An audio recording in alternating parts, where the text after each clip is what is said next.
हाँ जी, चलो तो चला जाए फिर पशुपतिनाथ टेम्पल। तो अभी क्या सीन है पहले आपको बताता हूँ। एक्चुअली आज मेरे को 3-4 जगह कवर करनी है, जिसमें पहला है पशुपतिनाथ टेम्पल। तो हर हर महादेव, महादेव का नाम लेते हुए चलते पशुपतिनाथ टेम्पल की तरफ। और यहाँ से डिस्टेंस है करीब 8.2 किलोमीटर, जिसमें आधा घंटा लगना है। काठमांडू में जो ये वाला रोड है ना, इधर बहुत ज़्यादा भीड़ है। तो मैंने सोचा कि यार पहले तो मैं सोच रहा था कि टैक्सी एक्सी या ये सब जो ऑटो वगैरह चलते हैं उनसे चले जाऊँ, पर फिर मैंने प्रेफर करा, मैंने कहा कि यार नहीं, अपनी बाइक बेस्ट है, अपनी बाइक से चलते हैं। चलो चलें फिर, चलो जी।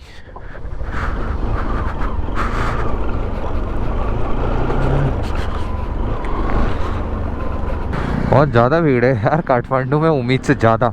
भाई साहब बहुत सही में बहुत ही बड़ा शहर है ये।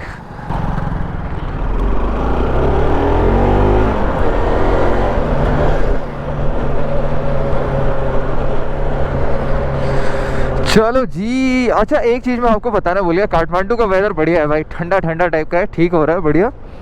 पर सुबह सुबह थोड़ा फॉग लगा है यहाँ पे अभी, और यहाँ पे चेकिंग बहुत होती है, यहाँ की पुलिस बड़ी खतरनाक है भाई कसम से। बहुत ज़्यादा ट्रैफिक है भाई साहब सुबह सुबह तो, हे भगवान। क्योंकि कल छुट्टी थी ना, आज सभी का ऑफिस स्कूल सब खुल गया होगा। तो यहाँ पे भाई संडे को हमारी तरह छुट्टी नहीं होती ना, यहाँ पे सैटरडे को होती है। तो आज बहुत ज़्यादा भीड़ है यहाँ पे।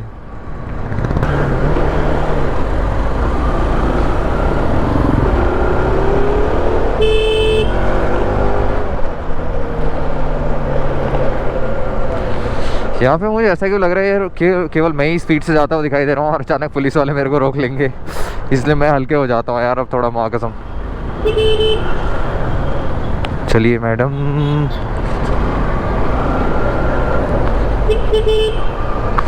ओह my god, this is crowded बाबा।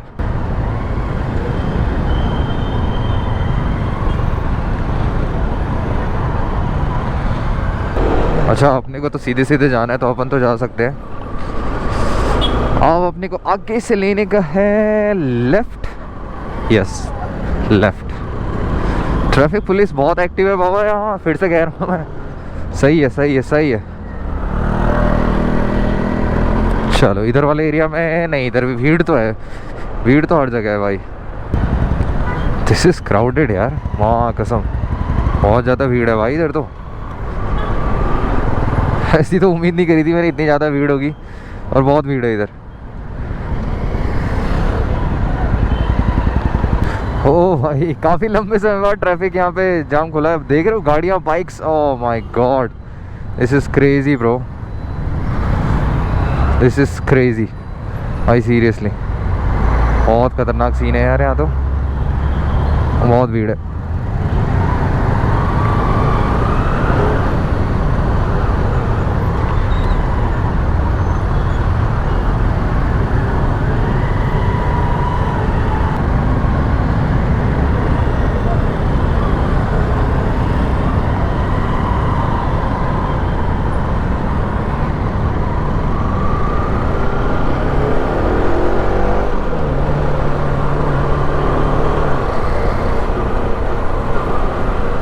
यहाँ पे थोड़ा कम क्राउड दिख रहा है, बहुत बढ़िया, ठीक है।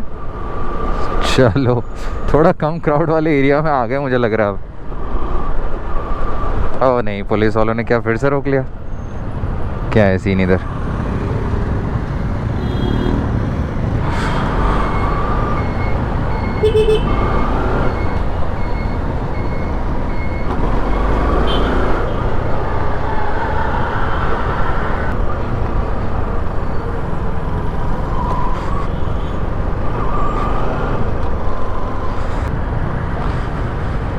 थोड़ा कंफ्यूजिंग है मेरे लिए रास्ते, क्योंकि मेरे को एग्जैक्ट पता नहीं है भाई।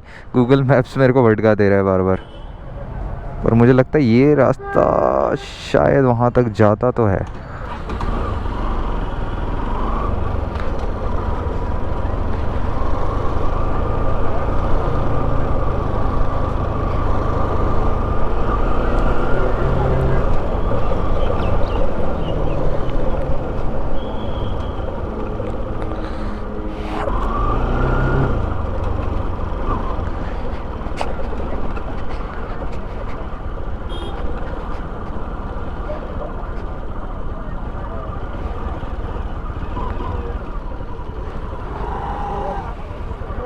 ये पार्किंग इधर ही लगेगा?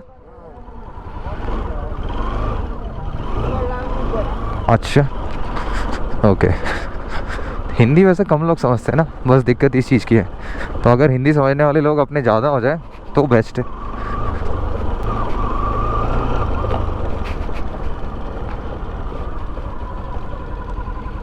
ये रही यहाँ की पार्किंग। उस गेट से आगे बाइक नहीं जा सकती है, तो यहीं पे बाइक पार्क करते हैं और चलो चलते। कम से कम इधर तो थोड़ी कम भीड़ है, मतलब गाड़ी और मतलब बाइक के मामले में, ट्रैफिक के मामले में। चलते हैं अंदर। एक चीज़ जो मैंने नोटिस करी, यहाँ पे कोई दिखे ना दिखे, बिहार वाले बहुत लोग आते हैं। तो जो ये पशुपतिनाथ टेम्पल है वहाँ पे मेनली जो है हिंदू लोग का है, तो हिंदू ही आते हैं हमारे, और बिहार से बहुत लोग हैं इधर।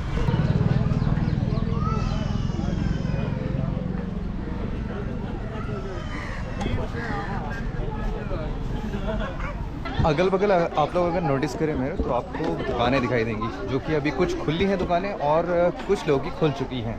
तो लोग यहाँ से माला वगैरह खरीद रहे हैं, और जो जो खरीदने की चीज़ें हो सकती है वो सब खरीद रहे हैं लोग। ये वाला पैसेज सीधे रास्ता जा रहा है सामने टेम्पल की तरफ। जैसे ही आप पार्किंग से मेन टेम्पल की तरफ बढ़ेंगे तो आपको रास्ते में दोनों तरफ दाएं और बाएं कुछ दुकानें मिलेंगी, जहाँ पे आपको पूजा सामग्री वगैरह सब कुछ सामान मिल सकता है। तो ये रहा सामने आई गेस मेन टेम्पल का रास्ता, ये वाला जो सामने जा रहा है। भीड़ बहुत ज़्यादा है यहाँ पे। मैं तो उम्मीद कर रहा था कि आज संडे है तो भीड़ थोड़ी कम होगी। जूता जब खोल के आपको यहाँ पे जमा करना पड़ता है, तो हुआ क्या कि उन्होंने मुझसे कहा बैग कह रही थी वो, तो मैंने कहा नहीं, उधर जो बेंच पे बैग है वो मेरा नहीं है। तो वो कहना चाह रही थी कि जो वहाँ पे पोल पे बैग्स लटके ना, उसमें आप जूता डालो फिर हमें जमा करने को दो। तो ऐसा हुआ सीन। पर फिर मैंने लोगों को देखा, एक पल के तो मैं कंफ्यूज हो गया था, वो नेपाली लैंग्वेज जो बोली थी। तो फिर उसके बाद मैंने वो जूते अपने उस झोले में डाले, कपड़े के थैले में, फिर उन्हें दिया। और ऐसा कुछ सीन है यहाँ पे। बहुत ज़्यादा भीड़ है भाई, बहुत ही ज़्यादा। चलिए अब मैं थोड़ा आप लोगों को पशुपतिनाथ मंदिर के बारे में बताता हूँ, क्योंकि अंदर तो शूट करना अलाउड नहीं था, वीडियो और फोटो मंदिर के अंदर, तो इसलिए मुझे वॉइस ओवर के थ्रू आपको बताना पड़ रहा है कि पशुपतिनाथ मंदिर है क्या। तो देखिए, विश्व में 2 पशुपतिनाथ मंदिर प्रसिद्ध हैं, एक नेपाल के काठमांडू का और दूसरा भारत के मंदसौर का। दोनों ही मंदिर में मूर्तियां समान आकृति वाली हैं। नेपाल का मंदिर बागमती नदी के किनारे काठमांडू में स्थित है और इसे यूनेस्को की विश्व धरोहर में शामिल किया गया है। तो पशुपति का क्या अर्थ है? पशु अर्थात जीव या प्राणी, और पति का अर्थ है स्वामी। मतलब यह है कि संसार के समस्त जीवों की स्वामी या भगवान है पशुपतिनाथ। दूसरे अर्थों में पशुपतिनाथ का अर्थ है जीवन का मालिक। तो अब आपको थोड़ा मंदिर का इतिहास बताते हैं। माना जाता है कि यह लिंग वेद लिखे जाने से पहले ही स्थापित हो गया था। पशुपति काठमांडू घाटी के प्राचीन शासकों के अधिष्ठाता देवता रहे हैं। इस मंदिर के इतिहास के पीछे 3 कहानियां हैं। तो पहली कहानी यह है कि कहा जाता है कि भगवान शिव यहाँ पर एक चिंकारे का रूप धारण करके आए थे। जब देवताओं ने उन्हें खोजा और उन्हें वाराणसी वापस लाने का प्रयास किया, तो उन्होंने नदी के दूसरे किनारे पर छलांग लगा दी। कहा जाता है कि इस दौरान उनका सींग 4 टुकड़ों में टूट गया था। इसके बाद भगवान पशुपति चतुर्मुख लिंग के रूप में यहाँ प्रकट हुए थे। दूसरी कहानी यह है कि यह जो कहानी है यह एक चरवाहे से जुड़ी है। कहते हैं कि इस शिवलिंग को एक चरवाहे द्वारा खोजा गया था, जिसकी गाय का अपने दूध से अभिषेक कर शिवलिंग के स्थान का पता लगाया था। और तीसरी जो कहानी है वो भारत के उत्तराखंड राज्य से जुड़ी एक पौराणिक कथा से है। इस कथा के अनुसार इस मंदिर का संबंध केदारनाथ मंदिर से है। कहा जाता है कि जब पांडवों को स्वर्ग प्रयाण के समय शिवजी ने भैंसे के स्वरूप में दर्शन दिए थे, जो बाद में धरती में समा गए, लेकिन पूर्णतः समाने से पूर्व भीम ने उनकी पूंछ पकड़ ली थी। जिस स्थान पर भीम ने इस कार्य को किया था उसे वर्तमान में केदारनाथ धाम से जाना जाता है, एवं जिस स्थान पर उनका मुख धरती से बाहर आया उसे पशुपतिनाथ कहा जाता है। पशुपतिनाथ मंदिर के संबंध में यह मान्यता है कि जो भी व्यक्ति इस स्थान के दर्शन करता है उसे किसी भी जन्म में फिर कभी पशु योनि प्राप्त नहीं होती है। हालांकि शर्त यह है कि पहले शिवलिंग के पहले नंदी के दर्शन ना करे। यदि वो ऐसा करता है तो फिर अगले जन्म में उसे पशु बनना पड़ता है। मंदिर की महिमा के बारे में आसपास के लोगों से आप काफ़ी कहानियां भी सुन सकते हैं। मंदिर के आंगन में मौजूद मंदिर और प्रतिमाओं में वासुकीनाथ मंदिर, उन्मत्ता भैरव मंदिर, सूर्य नारायण मंदिर, कीर्ति मुख भैरव मंदिर, बुधा नीलकंठ हनुमान मूर्ति और 184 शिवलिंग मूर्तियां प्रमुख रूप से मौजूद हैं। जबकि बाहरी परिसर में आप देखेंगे तो आपको बाहरी परिसर में राम मंदिर, विराट स्वरूप मंदिर, 12 ज्योतिर्लिंग और 15 शिवालय, गुहेश्वरी मंदिर के दर्शन किए जाते हैं। तो अब आपको इस मंदिर के बारे में बताते हैं कि ये कब खुलता है। मंदिर हर दिन प्रातः 4 बजे से रात्रि 9 बजे तक खुला रहता है। केवल दोपहर के समय और शाम को 5 बजे मंदिर के कपाट बंद कर दिए जाते हैं। तो जैसे केदारनाथ वगैरह में हमारी लाइन लगती है ना, वैसे ही सेम यहाँ पशुपतिनाथ में भी लाइन लगी। एक लाइन इधर से लगी है और एक लाइन उधर बगल से लगी है। पूरा सामने मेन पशुपतिनाथ मंदिर का जो मेन गेट है, यहाँ पे हर तरफ महादेव के भजन लगे हुए हैं और लोग बहुत ही ज़्यादा हैं भाई यहाँ पे, बहुत ही ज़्यादा। धीरे धीरे करके हम गेट के इतने पास पहुँच चुके हैं। मुझे याद है जब मैं तुंगनाथ गया था तो वहाँ के एक पंडित जी जो थे उन्होंने कहा था कि पंच केदार तो हमारे उत्तराखंड में है, पर जो छठा केदार है वो पशुपतिनाथ जी को बोला जाता है। तो आज मैं छठे केदार भी आ चुका हूँ और दर्शन देखते हैं, जल्दी कर लेंगे। अंदर तो कैमरा अलाउड नहीं होगा, तो बाहर से आपको जितना नज़ारा दिखा सकते हैं उतना दिखा देते हैं, है ना। तो ये हो गए दर्शन पशुपतिनाथ जी के। और सही बताओ तो अंदर फ़ोटो वीडियो कुछ भी अलाउड नहीं है। अंदर अभी हुआ क्या, एक फ़ीमेल थी, उन्होंने अपना मोबाइल निकाल लिया था, तो उनका मोबाइल जब्त करने वाले थे वो, पर उन्होंने बहुत ज़्यादा बहस कर दी क्योंकि वो नेपाल की थी, तो नेपाली में पता नहीं क्या क्या वो बोलनी थी। तो कुल मिलाकर उनका जो मोबाइल था वो छोड़ दिया गया था। तो अंदर भूल के भी मोबाइल से फ़ोटो खींचने की कोशिश मत करना, जब्त हो जाएगा मोबाइल। वहाँ पे स्ट्रिक्ट लिखा है कि अगर आप मोबाइल यूज़ करते हैं तो मोबाइल जब्त हो सकता है। अंदर मोबाइल यूज़ नहीं करें आप लोग। लोगों की भीड़ अभी धीरे धीरे और ज़्यादा आने में लगी है क्योंकि अब धीरे धीरे दोपहर का समय होने वाला है। बहुत ज़्यादा लोग हैं भाई, बहुत ही ज़्यादा। अंदर के बारे में मैं आपको कैसा है एक्सपीरियंस, अंदर क्या क्या है वो डिटेल में बताऊँगा वीडियो में। और बस चलो अब पीछे की तरफ जो जहाँ अंतिम संस्कार होता है, जो बागमती रिवर है, वो वाले एरिया आपको दिखाते हैं। अंदर जब आप जाते हैं ना तो आपको कुछ छोटे छोटे बच्चे मिलेंगे भाई, वो वहाँ पे जासूस हैं। तो अगर आप लोग देखें कुछ छोटे छोटे बच्चे वहाँ पे घूम रहे हैं, आप लोग को अंदाज़ा आ जाएगा वो लोग जासूस हैं। आप मोबाइल यूज़ करोगे तो वो सीधे पुलिस वालों को बता देंगे। और अब यार मोबाइल डिपेंड करता है, देखो सस्ता है तो आप सोचोगे कि यार अब क्या करें, पर महंगा होगा तो आप ज़रूर उन्हें रुपये दे के अपना मोबाइल छुड़ाना चाहोगे। तो अंदर फ़ोटो खींचना बिल्कुल मना है, गलती से भी अंदर मोबाइल मत निकालना। तो यार कबूतरों को इतना सारा चावल दे दिया है कि मुझे लग रहा है 2 दिन का तो पेट उनका भर ही जाएगा भाई। ओ भाई साहब, कबूतर ही कबूतर है यहाँ पे, देखो। ओए होए होए होए होए। चलो मैं जितना इन कबूतरों को देखता रहूँगा उतना मेरा रिकॉर्ड करने का मन करता रहेगा, इसलिए अब नहीं देख रहा हूँ मैं कबूतरों को, बस काफ़ी इतना। ये थे कुछ बहुत अच्छे लोग, और बहुत अच्छे लोगों के साथ मैंने ये मंदिर घूमा। अंदर एक्चुअली वो नेपाल के ही रहने वाले हैं, तो उनको ज़्यादा एक्सपीरियंस था नेपाल का, इसलिए उन्होंने मेरे को अंदर टेम्पल का जो एरिया वो सारा घुमा दिया था। और अभी मैं आपको ले चलता हूँ इधर जो बागमती रिवर है उसके किनारे, वही वो रिवर है जहाँ पे यहाँ पे अंतिम संस्कार जो होता है वो भी यहीं पे होता है। तो उधर का एरिया एक्सप्लोर करके आते हैं। अंदर तो फोटोग्राफी वीडियोग्राफी अलाउड नहीं थी, पर वहाँ देखते हैं क्या सीन है। वहाँ से आगे आप देखिए तो वो वाला मंदिर का रास्ता है, और यहाँ से जब आप राइट को आ जाते हैं तो ये जाता है आपका रिवर की तरफ। अरे भाई ये लो जी, तो ये आ गए हम आपका जो रिवर वाला एरिया है वहाँ पे। यहाँ पे मंदिर को धोया भी जा रहा है, देखो, क्योंकि मेरे ख्याल से धूल वगैरह हो गई है शायद। चलो पहले आपको इधर से दिखाते हैं।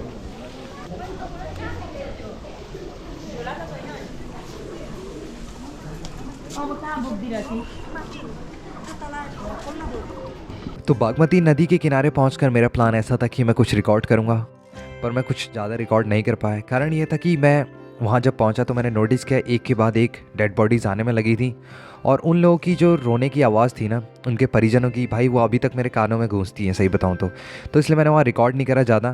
तो मैं आपको इतना बता सकता हूँ कि वहाँ पर अंतिम संस्कार होता है, आप लोगों को देखेंगे, कई लोग वहाँ पर ध्यान भी लगाते हैं, उसका कारण मैं जान नहीं पाया, पर मैंने बहुत से लोगों को देखा। तो ऐसा कुछ सीन था पशुपतिनाथ का। तो ये था पीछे आपका घाट वाला एरिया। कुछ पल बैठा था वहाँ तो मैं देख रहा था भाई, जिसको जो इस दुनिया में आया है उसको एक ना एक दिन जाना ही है भाई। ये तो यूनिवर्सल ट्रूथ है, सभी के लिए सत्य है ना। ऐसा कुछ सीन था। तो वहाँ कुछ पल बैठा, और जब मैं उधर बैठा था तो मैंने देखा एक के बाद एक डेड बॉडीज़ आने में लगी थी वहाँ।